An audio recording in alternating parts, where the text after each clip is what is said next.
பெண்களுக்கான பாதுகாப்பு என்பதும் ரொம்ப வேடிக்கையானது, ரொம்ப பிழையானது. அது ரொம்ப பிழையானது. அது அந்த சமூகத்தில் போய் நீங்க என்ன நினைக்கணும், இவ்வளவு நிறைஞ்ச போதை இருக்கிற இடத்துல குறைந்த அளவு குற்றம் நடக்குதுன்னு நீங்க மகிழ்ச்சி அடைந்துக்கணும். அப்படிதான் இருக்குது. இப்ப இது என்ன, இதுக்காக நம்ம என்ன பண்ணணும், இதை ஒழிக்கணும், இது சரி பண்ணணும்னு நினைக்கிறோம். நம்ம எல்லாருக்கும் இந்த பொறுப்பும் கடமை இருக்கிறதா நான் நினைக்கிறேன். அதனாலதான் இது மாறி மாறி இந்த ரெண்டு கட்சிகளும் ஒருத்தர் குறை சொல்லிட்டு சட்டம் ஒழுங்கு கெட்டு போச்சுன்னு அவங்க ஆட்சியில் இல்லாத போது இவங்களை சொல்றதும், இவங்க ஆட்சியில் இல்லாத போது அவங்கள சொல்றதும். அதாவது தங்கச்சி, எந்த நாட்டில் சட்டம் ஒழுங்குல அதிக கவனம் செலுத்த வேண்டிய நிலைமை இருக்கோ அப்ப மக்கள் நலன்ல அக்கறை செலுத்த முடியாதுங்கிறான். சட்டம் ஒழுங்கையே சரி பண்ணிக்கிற முடியல அப்படின்னா மற்ற ஒழுங்கை எப்படி சரி பண்ணுவீங்க? எது ஒழுங்கா இருக்கும்? எது ஒழுங்கா இருக்கும்? அப்ப அது பச்சை குழந்தைகளுக்கு நான் சொல்ல, பச்சை எரிசுறது பாதுகாப்புன்னு எதுவுமே இல்லை, பச்சை குழந்தைக்கும் பாலியல் தொல்லைன்னு சொன்னல.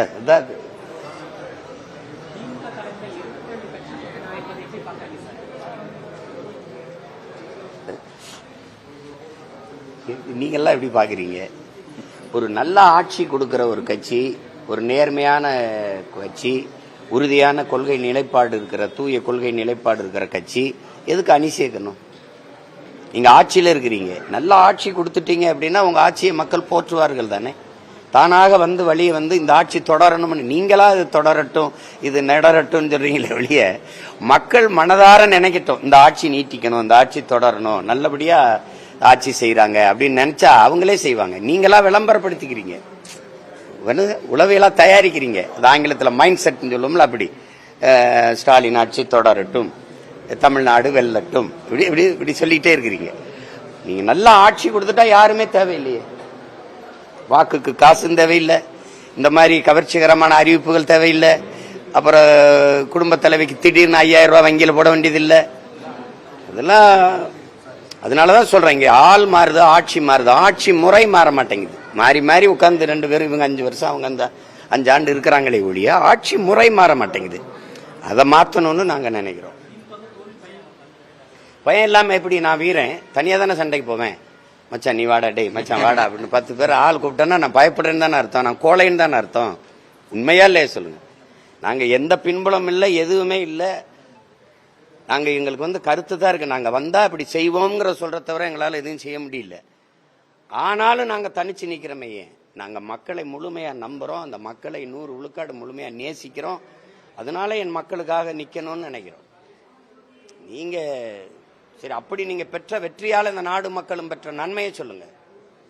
கூட்டம் சேர்த்து வென்றீங்கல்ல, செஞ்ச நன்மையை சொல்லுங்க. போன தடவை இதே கூட்டத்தோட தான் நின்னீங்க, இப்ப கூட 2 பேரை சேர்த்திருக்கீங்க. அப்படிதான், அதுதான் கேட்குறீங்க. நீங்க 21 இருந்தது 22 இருக்கு. அப்படின்னா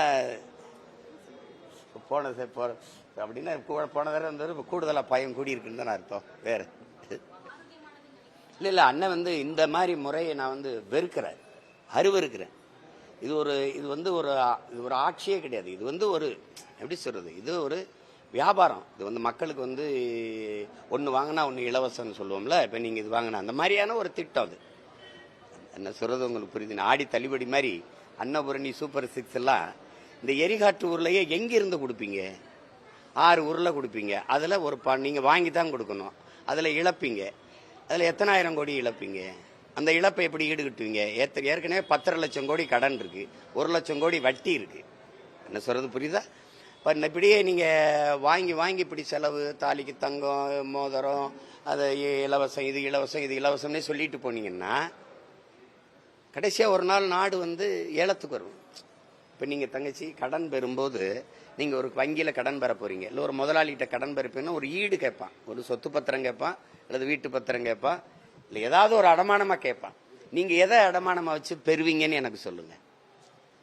ஒண்ணு என் மண்ணின் வளத்தை வைப்பீங்க, நாட்டு நிலத்தை வைப்பீங்க, மக்களின் நலத்தை அடமானம் வைப்பீங்க, மக்கள்ல நீங்க வரியா எடுப்பீங்க.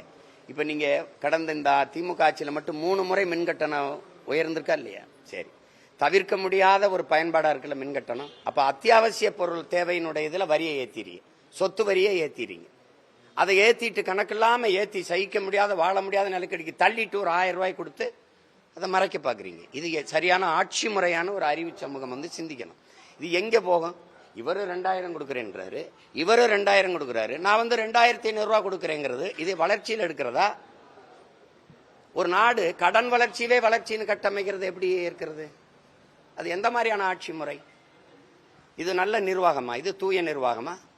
எப்படி நிர்வாகம்? தங்கச்சி, இப்ப நான் இப்படி கையேந்துறேன், பிச்சைன்னு சொல்றீங்க. நாடே கையேந்தனா எப்படி அது பிச்சை இல்லாம இலவசமாகும்? இப்படி கொடுத்துக்கிட்டே போறோம். 10 லட்சம் கோடி, அப்புறம் 15 லட்சம் ஆகுது, அப்புறம் 20 லட்சம் கோடி ஆகுது. இப்போ 1 லட்சம் கோடி வட்டி, 2 லட்சம் கோடி வட்டி ஆகும். இந்த வரி சுமை யார் மேல விழும்? இந்த வட்டி சுமை யார் மேல விழும்? மக்கள் மேல. ஒரு நாள் நெருக்கடி சமாளிக்க முடியாம பொருளாதாரத்தில் பெரிய வீழ்ச்சி வரும்போது நாடு ததறிடும். அது எங்கே நடக்குது? இலங்கையில் நடந்த மாதிரி, பங்களாதேஷ் நடந்த மாதிரி, இப்போ நேபாளில் நடந்த மாதிரி. அப்படிங்க வந்தா அது ஒரு ஸ்டேட் அளவு வந்தாங்கச்சு, ஒரு மாநில அளவு தான் அது. ஆனால் 29 மாநிலம், 8 ஒன்றிய பிரதேசம். அப்ப எவ்வளவு பெரிய துணை கண்டது நாடு. இது செதறிச்சுன்னா என்ன ஆகும்? அப்ப கடன் பெறுவதுங்கிறது இது ஆக்கப்பூர்வமா பேசுங்க. இது வந்து ஒரு நிரந்தர தீர்வு நோக்கி நகர்த்துங்க. இதுல ஒரு 20,000 கோடி வருது, செலவாகுது 12,000 கோடி. இந்த 12,000 கோடியை முதலீடு செய்து என் தாய்மார்கள், என் அக்காக்கள், என் தங்கைகள் தங்களுக்கு தாங்களே வருவாய் ஈட்டிக் கொள்ற ஒரு நிலையான ஒரு வாய்ப்பை ஏற்படுத்தி கொடுக்கணும். அதுதான் நல்ல ஆட்சி முறை. படிக்க போற பெண்ணுக்கு 1000, படிக்க போற தம்பிக்கு 1000, வீட்டில் இருக்க அம்மாவுக்கு இப்ப 2000 கொடுக்குறீங்க. படிக்க நீங்க போகும்போது 1000 கொடுத்துறோம் தங்கச்சி, படிச்சுட்டு நின்றுட்டீங்களா 1000 கொடுப்பாங்களா? அப்ப அந்த 1000 ரூபாய்க்கு நீங்க என்ன பண்ணுவீங்க? அப்ப படிச்சுட்டு நிற்கும் போது வேலை கொடுக்கணும். புரியுதா உங்களுக்கு? அப்ப அதனால இது வந்து கொடுமையான ஆட்சி முறை. இது மக்களை ஏமாற்றுவது. இது வந்து இந்த மாதிரி ஒரு திட்டத்தை சொல்லும் போது அது சரியா இல்லை. இது வளர்ச்சின்னு வார்த்தை வச்சுட்டு ஒரு இனிப்பு பசப்பு வார்த்தைகளை சொல்லி சொல்லி கடனை பெற்று தற்காலிக தேவைகளை பூர்த்தி செஞ்சுக்கிட்டு நிவர்த்தி செஞ்சு அதை மட்டும் சரி செஞ்சுக்கிட்டே போறது வந்து சரியில்லை. நீங்க அவரே இப்ப 2 கட்சியும் சாராயம் வச்சிருக்கு. என் தம்பி வந்து ஒரு வார்த்தை சொல்ல மாட்டார். நீங்க மகளிர் நலன்கிறீங்க, பாதுகாப்பீங்க. சாராய கடையை போதை வச்சுட்டு எப்படி பெண்களை பாதுகாப்பீங்க? எப்படி பாதுகாப்பீங்க? தெருவுக்கு தெரு சாராய கடை வச்சுக்கிட்டு எப்படி பாதுகாப்பீங்க? சாராயத்தை ஒழிப்பேன்னு சொல்ல முடியல. இதை ஒழிப்பேன், மதுவை ஒழிக்கும் போது ஒழிக்காம சட்டம் ஒழுங்குங்கிறத வெட்டி பேச்சு. அது ஒரு கேலியான பேச்சு, அது ஏமாற்று பேச்சு. சாராய கடை திறந்து வச்சுக்கிட்டு என்ன சட்டம் ஒழுங்கு இருக்குல்ல? மது போதையில் இருக்கும், மதி மயக்கத்தில் நினைவிழந்து இருக்கிறவன்ட்ட என்ன ஒழுங்கு இருக்கும்? அதை நிறுத்த முடியல, அதை ஒழிப்பேன்னு சொல்ல முடியல. அப்புறம் நீங்க அங்க போய் கரூர்ல போய் பாட்டிலுக்கு 10 ரூபாய்ன்னு பாடுனீங்க. 10 ரூபாய் கூட்டி வித்துட்டாங்க, ஏத்தி வித்துட்டாங்கிறத சொல்றீங்க. சரி, நான் வந்தால் இதை ஒழிப்பேன் அப்படின்னு சொல்லணுமா இல்லையா?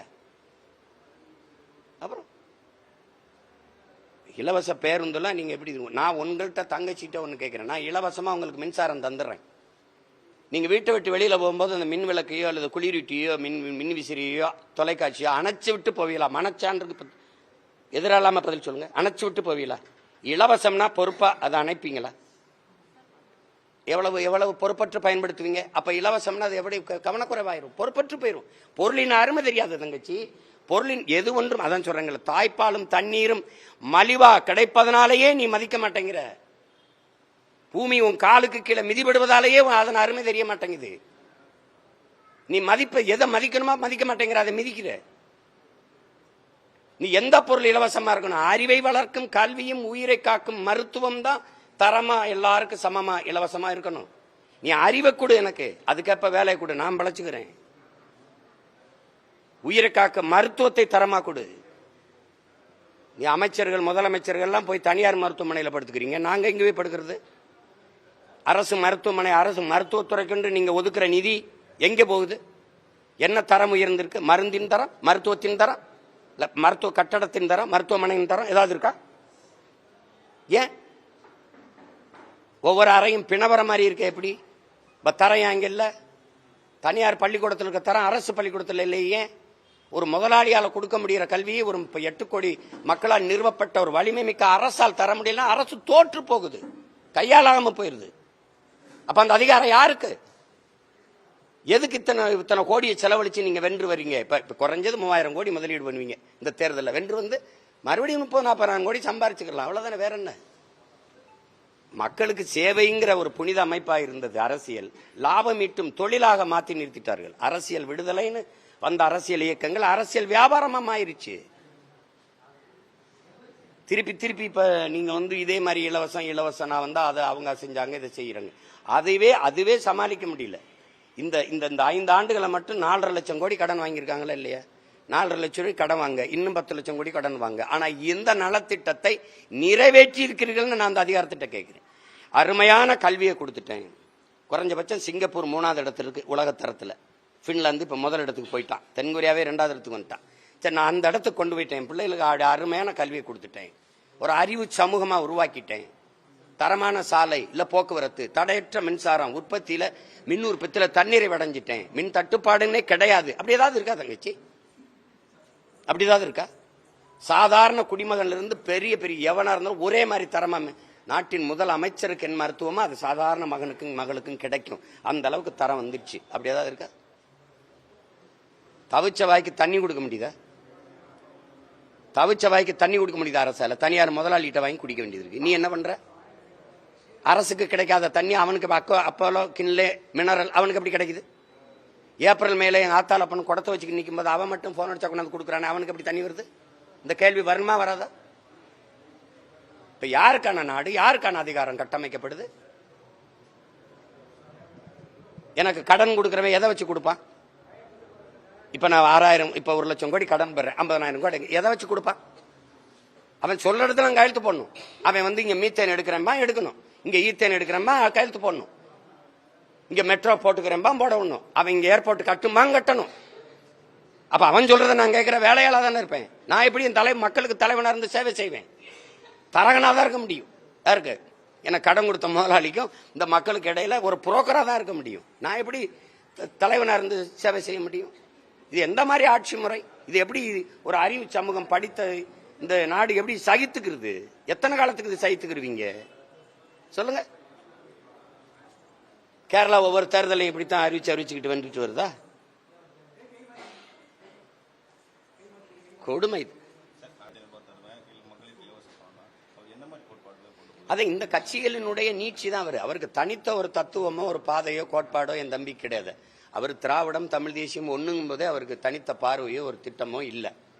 உங்களுக்கு அது புரிஞ்சுக்கணும். சினிமா வேற சித்தாந்தம் வேற, ரெண்டையும் போட்டு குழப்பிக்க கூடாது. உங்களுக்கு விளங்குதா? அவர் இப்ப இங்க இருக்கிறவங்களே அதிமுக ஊழலை எதுக்குறீங்கன்னா, அதிமுக ஊழல் கட்சின்னா அந்த ஊழல் கட்சியில் அமைச்சராக இருந்தவங்க அவங்க கூட இருக்காங்க. அதிகபட்சமா அதிமுக உறுப்பினர்கள் அங்க இருக்கிறாங்க. அப்ப அதிமுகவின் இன்னொரு கட்சி நீட்சி மாதிரி தான் இது இருக்குது. அதே திராவிட சித்தாந்தம், அதே ஐயா வேற வச்சுக்கிறீங்க, அதே ஐயா பேர எங்க அண்ணா வச்சுக்கிறீங்க, அதே ஐயா எம்ஜிஆர் வச்சுக்கிறீங்க, இப்ப அம்மா ஜெயலலிதாவும் சேர்த்துக்கிட்டீங்க. அப்ப அந்த கட்சி அது என்ன செய்து தாலிக்கு தங்கம்னு அம்மா அறிவிச்சாங்க. அரைப்பவன் நீங்க ஒரு பவன் கூட்டி இருக்கீங்க. ஏன்னா 10 ஆண்டு ஆயிடுச்சுல, கொஞ்சம் டெவலப் ஆயிருக்குல்ல, வளர்ந்துருக்குல்ல. இவரு போன தடவை 1000 கொடுத்தாரு ஐயா ஸ்டாலின். இவர் வந்து ஐயா எடப்பாடி வந்து நான் வந்தா 2000 கொடுக்குறேன். அப்ப அவரும் 2000 சொல்லிட்டாரு. அப்ப நான் வந்து நீங்க 2000 நான் 2500. இப்ப எங்க அண்ணன் பாண்டியராஜன் படத்துல ஒரு ஏழை விடுவாங்க, நம்ம ஐயா பயில் வாண்டாங்கன்னா அதெல்லாம் உட்காந்து 2000 3000 4000 கடைசியா பிம்பிளிக்கு பிளாப்பிம்பாங்க. அந்த பிம்பிளிக்கு பிளாப்பி தான் இது. அது எப்ப பிளாப் ஆகுதோ அது வரை நம்ம காத்துக்கிட்டு இருக்கணும். இது ஒரு கொடுமை தான் தங்கச்சி. இது ஏதாவது சரி பண்ணணும், மாத்தணும். இது என ஒரு இலவசம் பெற வேண்டிய ஏழ்மை வறுமை நிலை இல்லாம என் மக்களின் வாழ்க்கை தரத்தை உயர்த்துவேன்னு ஒருத்தன் சொல்ல மாட்டான். சொல்ற எங்களையும் கவனிக்க மாட்டான். இதுதான் பிரச்சனையே. எதுக்கு இலவசம் தங்கச்சி? நான் ஒரு கேள்வி கேட்கிறேன் இந்த எல்லார்கிட்டையும். ஒரே நாள் பொங்கலுக்கு 760 கோடி 790 கோடிக்கு குடிக்கிற அளவு காசு வச்சிருக்காங்க தங்கச்சி. ஒரு படம் இப்போ என் தம்பி விஜய் படமே வந்தாலே முதல் நாள் முதல் காட்சி 34 கோடி வசூலிக்குது தங்கச்சி. 34 கோடி பொழுதுபோக்குக்கும் மதுவுக்கும் செலவு பண்றதுக்கு காசு இருக்கிறவனுக்கு எதுக்கு இலவசம் கொடுக்குற தங்கச்சி சொல்லுங்க? எதுக்கு கொடுக்குற? மக்களின் அறிவை, மக்களின் உடல் ஆற்றலை, அறிவாற்றலை உழைப்பில் ஈடுபடுத்தி உற்பத்தியை பெருக்கணும். அந்த நாடுதான் வாழும் வளரும். உட்காரு, நான் காசு தர்றேன்னா அந்த காசை எங்க இருந்து எடுப்பேன்? நீ என்ன எங்க பாட்டன் சோழ பரம்பரையா சொந்த சொத்தை வித்துட்டு எங்களுக்கு கொடுக்குற? நீ கடன் வாங்கி யாரை காட்டி கடன் வாங்குற? என்னைய காட்டி தான் கடன் வாங்குறான், உங்களை காட்டி தான் கடன் வாங்குறாங்க. இந்த மக்கள்கிட்ட நான் வரியை போட்டுக்கிருவேன், இவ்வளவு வரியை ஏத்திக்கிருவேன். பேருந்து கட்டணம் உயர்தா இல்லையா? இலவசம்ங்கிற, இலவசமா கொடுத்துட்டு அந்த பேருந்தே இலவசம். ஓட்டுநர் நடத்துறதுக்கு சம்பளத்தை யார் காசுல இருந்து கொடுப்ப? சொந்த காசா? சரி, பேருந்தை சீரமைக்கணும், அது எந்த காசு? எரிபொருள் நிரப்பணும், அது எந்த காசு? இலவசமா என் மக்கள் யார் கேட்டது? தரமா கொடு, குறைந்த ஒரு நியாயமான கட்டடம். இல்லையா? ஒரு கட்டுமான விலைக்கு ஒரே அளவுக்கு சீரா ஒரு விலையை தீர்மானிச்சு இதுல பயணம் செய்யுங்க. நல்ல தரமான பேருந்தை நான் தாரேன், நல்ல சாலை. இதுதான் மக்கள் கேட்கிறாங்க, இதுதான் மக்கள் கேட்கிறாங்க. பஸ் இலவசம், சிலிண்டரு இலவசம், அப்புறம் வேற என்ன இலவசம்? 1000 2500 காசு இலவசம். ஒரு வேலைக்கும் போகணும், வீட்டிலே இருக்கலாம்.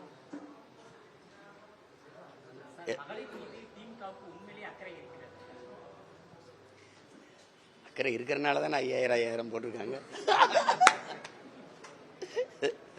தம்பி, ஏன் தம்பி இது போய் அடுத்த கட்டமா தமிழகம் முழுவதும் எப்போ சார் பிரச்சாரங்கள், சுற்றுப்பயணங்கள்? இல்லை, அது இப்போ வேலை நடந்துகிட்டு இருக்கு. கொஞ்சம் வேலை இருக்குது, ஒரு வாரம். அப்புறம் கொஞ்சம் நிதி செலவு புரட்டணும்ல, அது 4 பேரை பார்த்து பிச்சை எடுத்து கையில் வச்சுக்கிட்டு கிளம்புவோம். கொஞ்சம் காலம் தேவைப்படுது. அது மற்றவங்களுக்கு அவங்கக்கிட்ட எதுவும் இல்லை, பணம் இருக்குது. நம்மக்கிட்ட அது மட்டும் இல்லை, எல்லாம் இருக்குது. அது கொஞ்சம் சரி பண்ணிக்கிட்டு தான் கிளம்பணும். உங்கள் தொகுதியில் தேர்தல் பரப்புரை எப்படி ஸ்டார்ட் ஆகும்? ஏன்னா அங்கே ஏற்கனவே பார்த்தீங்கன்னா நிறைய வாக்கு சதவீதம் ஏறி இருக்கு நாம் தமிழர் கட்சிக்கு. இந்த தேர்தலில் வெற்றின்ற ஒரு இலக்கோட தான் பயணிக்கிறாங்க. என்னோட வெற்றி என் வெற்றி இல்லை, அது என் மண்ணோட வெற்றி, என் மக்களின் வெற்றி. அவங்களுக்காக தான் நம்ம அந்த தொகுதிக்கு மட்டுமா வேலை செய்கிறேன், நாட்டுக்கே வேலை செய்கிறேன். அது தெரியாதவங்க இல்லையே, அதை என் மக்களுக்கு தெரியும். நான் போவேன், போய் வேலை செய்வேன். நாடங்களும் நான் ஒருத்தன் தான் வேலை செய்யணும். 234 தொகுதி, புதுச்சேரியில் 28 தொகுதி. அப்போ மகன் எல்லா இடத்துக்கும் போகணும்னு அவங்களுக்கு தெரியும். அதில் எனக்கு நேரம் ஒதுக்கி போய் வேலை செய்வேன். எனக்காக என் மக்கள் வேலை செய்வாங்க. தெரியாதா நான் யாருன்னு? அதெல்லாம் தெரியும், வேலை செய்வேன். வாழ்த்து, நன்றி.